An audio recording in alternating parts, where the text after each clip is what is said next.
Bismillahirrahmanirrahim. Assalamualaikum warahmatullahi wabarakatuh. Salam sejahtera bagi kita semua. Yang saya hormati tim asesor sertifikasi dosen tahun 2026. Puji syukur kehadirat Allah Subhanahu wa Ta'ala atas segala limpahan rahmat dan karunia-Nya, sehingga saya dapat menyampaikan video unjuk kerja ini sebagai bagian dari pemenuhan sertifikasi dosen tahun 2026. Perkenalkan, saya Zainul Ihsan, SOS MM, dosen pada program studi manajemen, Fakultas Ekonomi, Bisnis dan Kesehatan, Universitas Muhammadiyah Pontianak. Pada kesempatan ini, saya akan mendemonstrasikan proses pembelajaran pada mata kuliah Manajemen Sumber Daya Manusia dengan bobot 3 SKS. Mata kuliah ini merupakan mata kuliah keahlian yang membekali mahasiswa dengan kemampuan memahami konsep, fungsi, dan praktik pengelolaan sumber daya manusia dalam organisasi, sehingga mampu memberikan solusi terhadap berbagai permasalahan ketenagakerjaan dan organisasi secara profesional, beretika, dan berbasis penelitian. Dalam pelaksanaan pembelajaran, saya menerapkan pendekatan Outcome Based Education atau OB yang berorientasi pada pencapaian pembelajaran lulusan melalui pembelajaran yang aktif, kolaboratif, kontekstual, dan berpusat pada mahasiswa. Mata kuliah ini berkontribusi terhadap beberapa capaian pembelajaran lulusan program studi manajemen. CPL 1 bertakwa kepada Tuhan Yang Maha Esa, serta menunjukkan integritas al-Islam dan kemuhammadiyahan dalam bidang ilmu manajemen. CPL 2, mahasiswa mampu menjelaskan konsep dan teori fungsi manajemen dan bisnis untuk menyelesaikan berbagai tantangan. CPL 3, mahasiswa mampu menerapkan konsep manajemen sumber daya manusia secara komprehensif dalam meningkatkan kinerja organisasi. CPL 4, mahasiswa mampu mengevaluasi berbagai persoalan organisasi, khususnya yang berkembang di wilayah perbatasan Kalimantan Barat, kemudian menyusunnya dalam bentuk karya ilmiah. Berdasarkan CPL tersebut, pada pertemuan ini, mahasiswa diharapkan mampu 1. Menganalisis peran MSDM dalam mendukung strategi organisasi. 2. Mengevaluasi praktik manajemen talenta dan manajemen kinerja secara kritis. 3. Merancang sistem kompensasi dan reward berbasis kinerja. 4. Menganalisis permasalahan hubungan industrial dan hukum ketenaga kerjaan. 5. Menggunakan pendekatan HR analitik dalam pengambilan keputusan. 6. Merumuskan strategi pengelolaan SDM dalam menghadapi perubahan dan transformasi digital. Pada awal perkuliahan, saya selalu membekali pembelajaran dengan salam, doa bersama, dan mengkondisikan kesiapan belajar mahasiswa. Selanjutnya, saya melakukan apresiasi dengan mengajukan pertanyaan kepada mahasiswa terkait materi yang akan kita pelajari.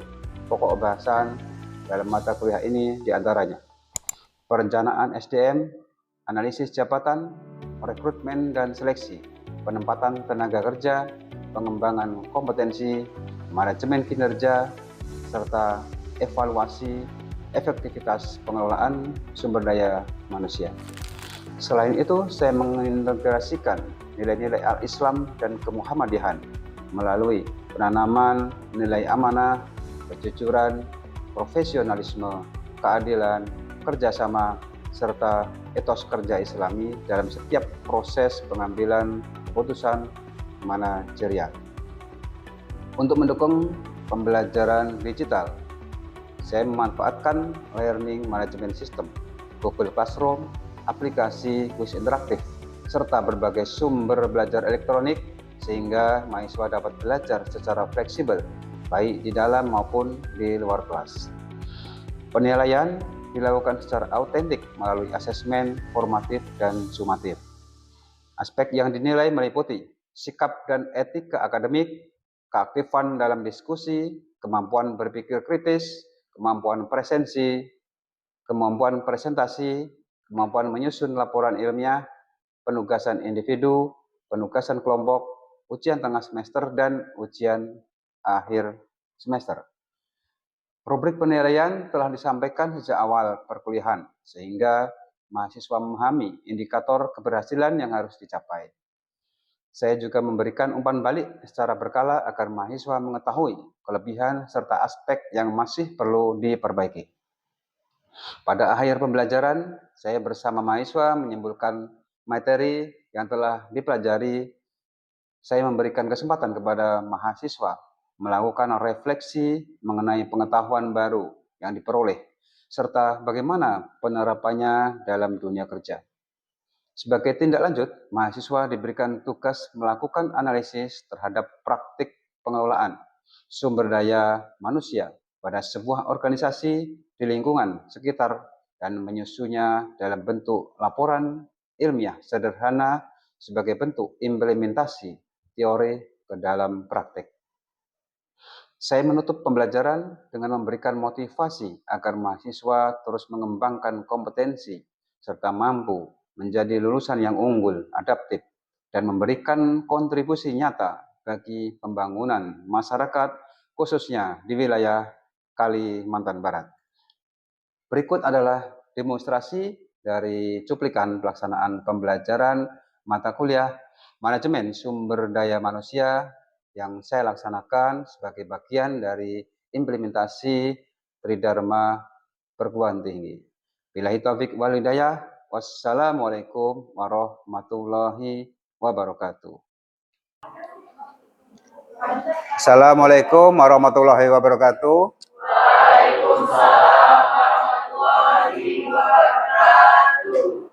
Apa kabar?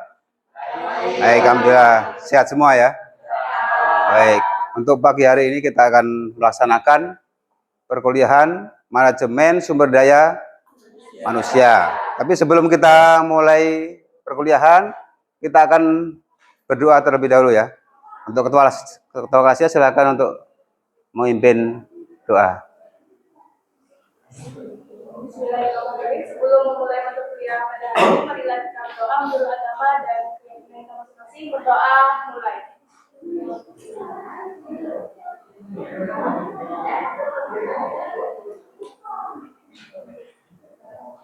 Amin. Berdoa selesai. Baik, yang akan kita bahas pada kali ini yaitu tentang manajemen kinerja ya. Jadi ada dua hal yang akan kita bahas. Yang pertama adalah manajemen, kemudian yang kedua kinerja, baik di perusahaan swasta maupun di instansi pemerintah kan. Sebelumnya saya akan tanyakan dulu ke mahasiswa, pengertian dari manajemen itu apa? Siapa yang bisa jawab? Pengertian manajemen. Ya, Shirley silakan. Manajemen adalah proses merencanakan, mengorganisasikan, mengarahkan, dan mengendalikan sumber daya, seperti manusia, modal, dan waktu, untuk mencapai tujuan organisasi secara efektif dan efisien.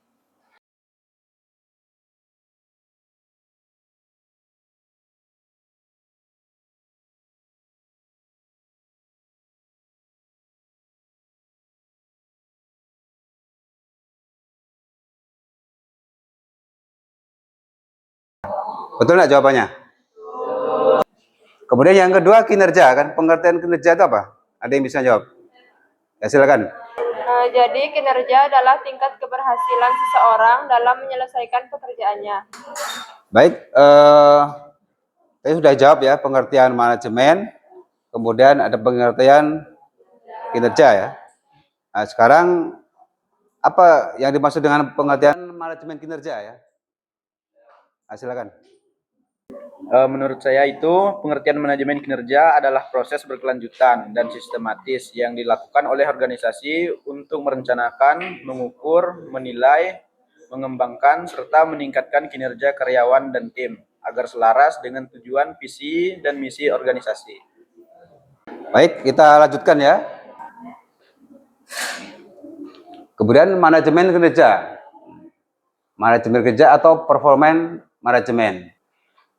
Jadi manajemen kerjanya adalah merupakan proses kan ya, proses untuk memastikan ya bahwa aktivitas atau pekerjaan-pekerjaan dan hasil yang telah dicapai oleh karyawan atau pegawai itu sesuai dengan tujuan yang ditetapkan oleh organisasi. Nah, itu ya. Kemudian selanjutnya performance apresiasi atau penilaian kinerja. Yaitu proses mendapatkan informasi menyeluruh tentang nilai kinerja seorang pegawai. Performance feedback, yaitu proses memberikan informasi kepada pegawai tentang hasil penilaian yang berkenaan dengan efektivitas kinerja mereka.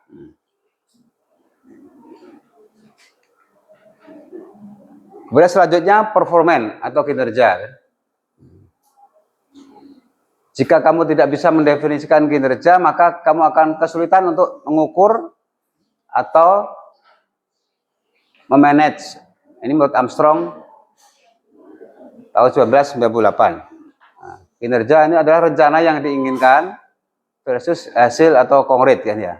Nah, kinerja merupakan rencana perusahaan atau target yang sudah ditetapkan oleh perusahaan kan. Kemudian proses kinerja. Proses kinerja ini ada individual input atau input individu ya. Input dari individu, kemudian proses aksi, hasil proses, yang kemudian hasil kan, output atau hasil dari pekerjaan yang telah dilaksanakan. Ini menjadi sebuah performance atau disebut dengan kinerja ya. Kemudian kinerja nanti menjadi sebuah outcome kan, yang feedbacknya nanti bermanfaat untuk perusahaan atau organisasi ya. Yang selanjutnya elemen manajemen kinerja. Yang pertama visi organisasi yang diketahui semua pegawai kan. Jadi visi sebuah organisasi harus diketahui oleh semua atau setiap orang yang bekerja dalam organisasi. Visinya kan, visinya apa kan. Kemudian penentuan tujuan kinerja itu juga harus diketahui oleh semua karyawan atau semua pegawai kan. Kemudian penggunaan penilaian formal. Nah, penggunaan penilaian juga harus diketahui kan ya.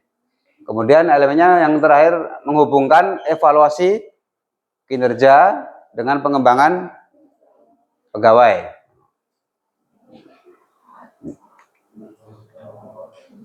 Selanjutnya kegunaan dari manajemen kinerja. Yang pertama adalah kepentingan strategi organisasi atau strategik kan. Ini sebagai kepentingan bagi sebuah organisasi. Kemudian kepentingan pengembangan sumber daya manusia kan. Jadi penilaiannya ini akan bermanfaat bagi bagaimana pengembangan sumber daya manusia di sebuah organisasi atau sebuah perusahaan itu akan dapat dilaksanakan ya. Kemudian kepentingan administrasi kepegawaian. Ini sebagai administrasi kepegawaian ya, yang biasa dilakukan oleh sebuah organisasi atau sebuah perusahaan kan. Selanjutnya tujuan dari penilaian kinerja. Yang pertama ada discrimination atau kinerja yang baik versus tidak baik kan. Ada kinerja yang baik dan tidak baik. Jadi setiap perusahaan pasti akan menilai karyawannya kan. Jadi kinerja itu ada kinerja yang individu, ada kinerja kelompok kan. Itu semua dinilai kan. Nah, kemudian kinerja ada yang baik dan ada yang tidak baik kan. Kemudian ada reward, menentukan siapa yang berhak diberi imbalan atau penghargaan ya. Bagi yang memiliki kinerja yang baik maka akan diberikan reward atau imbalan ya, penghargaan. Kemudian ada development atau pengembangan ya, pengembangan yaitu membangun kekuatan SDM dan mengurangi kelemahan SDM. Jadi sebagai ini tujuan dari penilaian kerja tadi ya.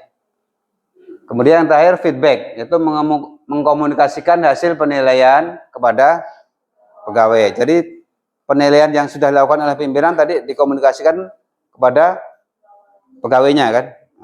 Ada yang baik, mungkin ada yang kurang baik kan. Kalau yang baik maka harus dipertahankan. Kalau yang kurang baik maka ditingkatkan ya. Kurang baik maka ditingkatkan. Selanjutnya kriteria dari penilaian kinerja. Yang pertama selaras dengan strategi organisasi. Artinya sesuai dengan strategi yang akan dijalankan oleh sebuah organisasi ya, atau perusahaan. Kemudian yang kedua kriterianya adalah validitas, valid ya, valid. Kemudian reliabilitas atau reliable. Kemudian akseptabilitas dan spesifikasi. Lanjut proses penilaian kinerja kan, proses penilaian kinerja. Yang pertama menentukan standar kinerja yang dibuat saat proses perencanaan dan tertera dalam job description. Yang kedua mengkomunikasikan harapan organisasi dan individu. Kemudian yang ketiga menilai kinerja, membandingkan kinerja dengan standar yang sudah ditetapkan ya. Kemudian mendiskusikan hasil penilaian kepada karyawan. Selanjutnya statis dan dinamis. Nah, ada statis dan dinamis. Di penilaian kinerja harus menekankan pertumbuhan dan pengembangan pegawai serta membuat tujuan baru. Tidak sekedar hanya menilai kan. Jadi selain menilai maka harus ada tindak lanjut dari penilaian yang sudah dilakukan kan. Kemudian penilaian kinerja yang statis ini hanya memikirkan kondisi masa lalu saja. Kemudian manajer perlu menghindari sikap terlalu menekankan aspek negatif dari kinerja pegawai kan.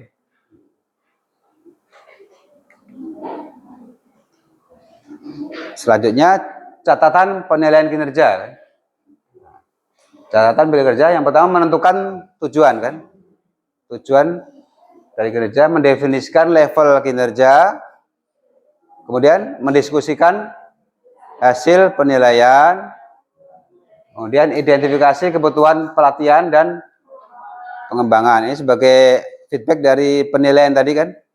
Ada identifikasi, kemudian menentukan kebutuhan pelatihan apa yang harus dilakukan. Dan pengembangan bagi seorang karyawan atau pegawai. Ya. Kemudian selanjutnya mengidentifikasi ya, pegawai yang berpotensi rendah dan tinggi. Rendah atau tinggi ya. Memiliki kinerja yang rendah atau yang tinggi, itu kita identifikasi. Kemudian memberikan imbalan atas hasil penilaian atau reward tadi ya, memberikan imbalan atas hasil tadi penilaian kinerja yang sudah dilakukan tadi. Yang baik maka diberikan imbalan, kalau yang kurang baik maka diberikan pembinaan atau pelatihan.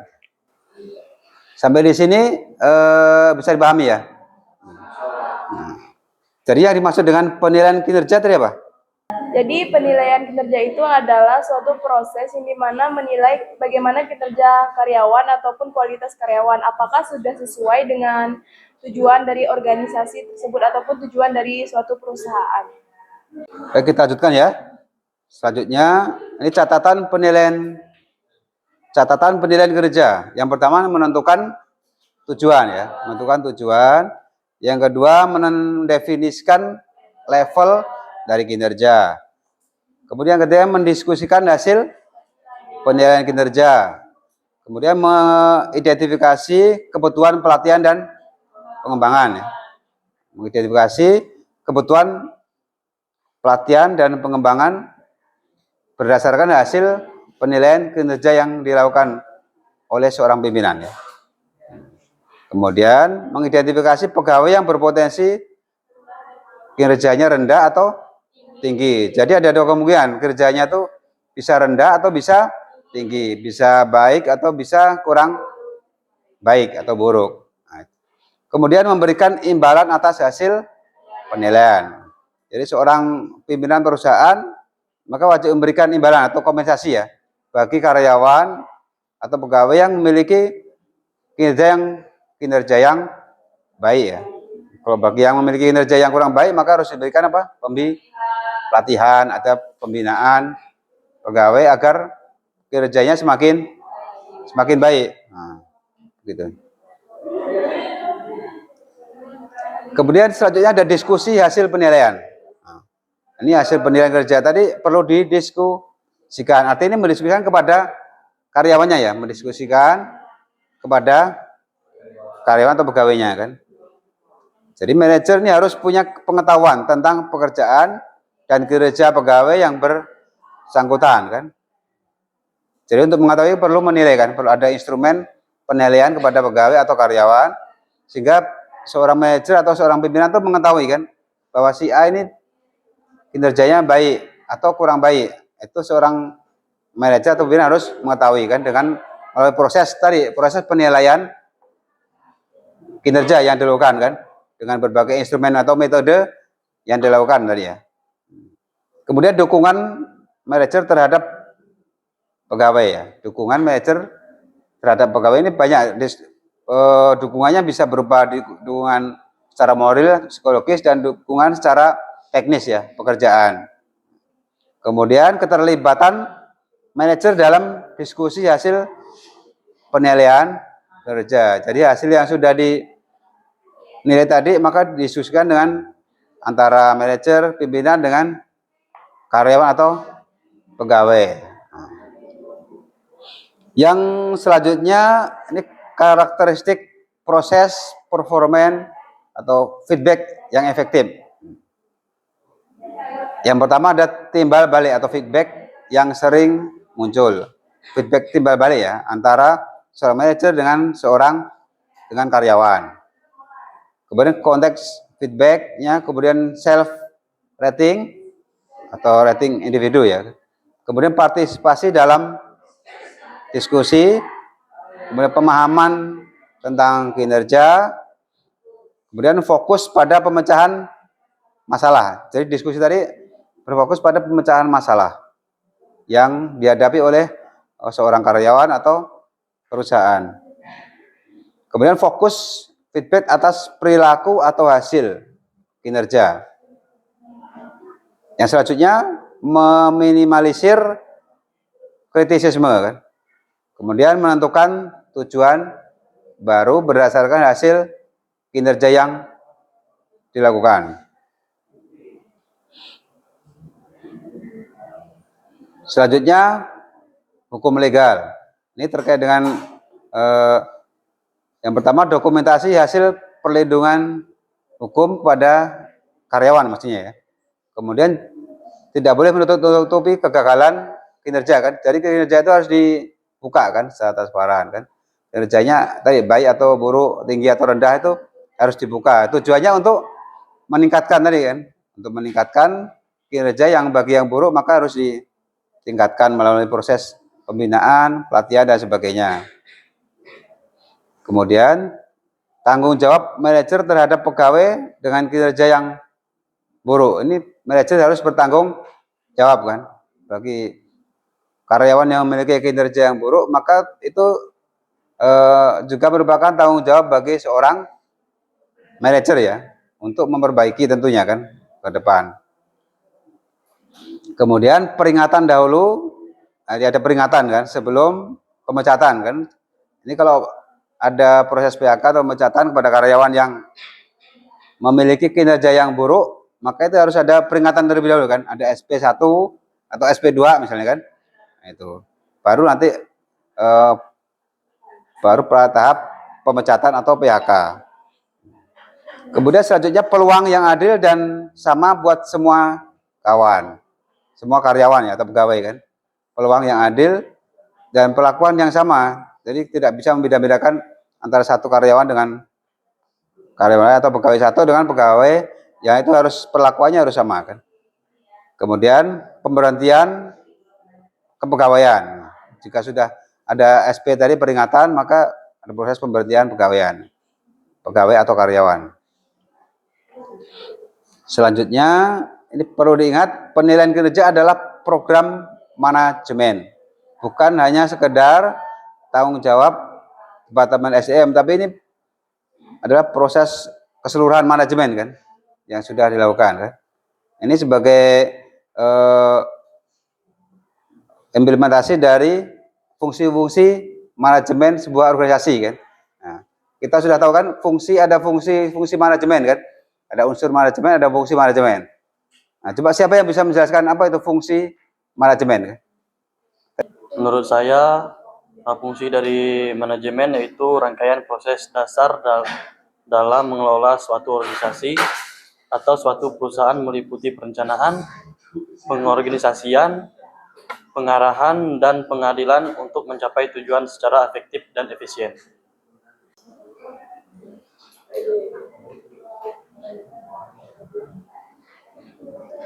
Nah, baik, tadi jawaban dari kawan kita. Jadi fungsi manajemen itu ada 4 tadi ya.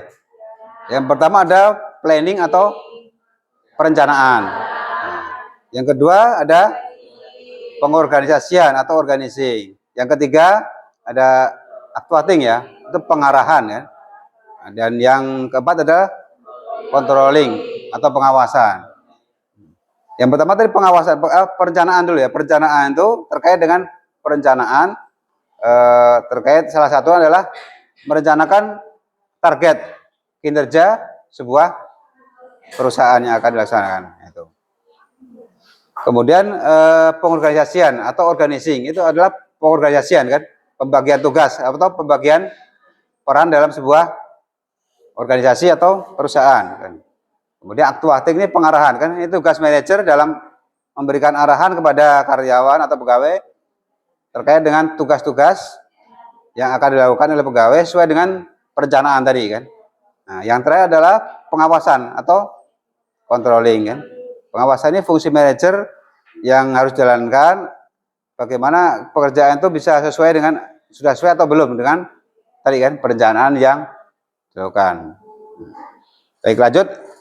Kemudian manajer SDM harus memastikan bahwa pegawai mengerti strategi bisnis, harus memahami strategi bisnis, organisasi, dan keterkaitannya dengan kinerja.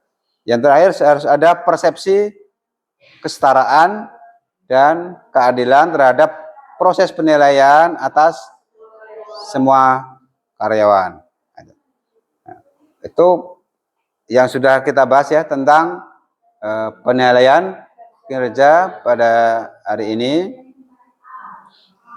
dan pertemuan kita akan kita akhiri dan akan kita lanjutkan untuk pertemuan yang ke depan ya.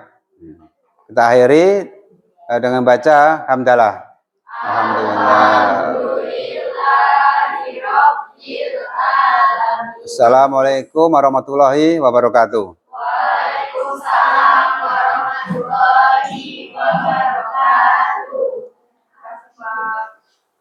Udah ya, cukup.